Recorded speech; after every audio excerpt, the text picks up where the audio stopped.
ka-table nyo, or if everyone first nyo ma-meet, you're taking the time to really get to know each other. Maraming salamat. Yun. Na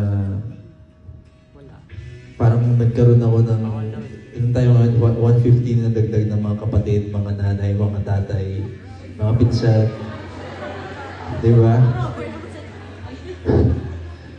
Kaya, yun, marami pong salamat. Dati pangarap ko lang to nung bata ako. Kasi,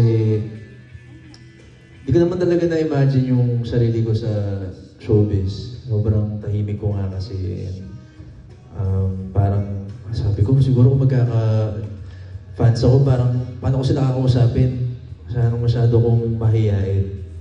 Pero, yung Fam Manalo yung tumulong sa akin na mas maging bukas and parang, alam mo yun, parang I don't have to act like a certain way or be a different person just for them to love me. They've accepted me for who I was and for all the versions I've become.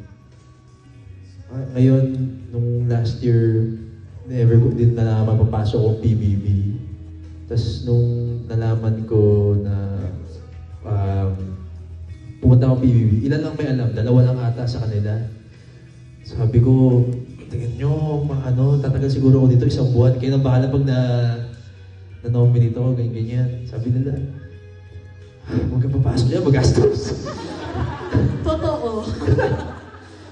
Pero ipanalo nyo ako and sa mga ibang fandoms na tumulong sa Fam Manalo, marami pong salamat. Mahal na mahal ko kayo guys. I love you all. Happy 5 years. Fam Manalo forever! Fam Manalo forever! Love you guys.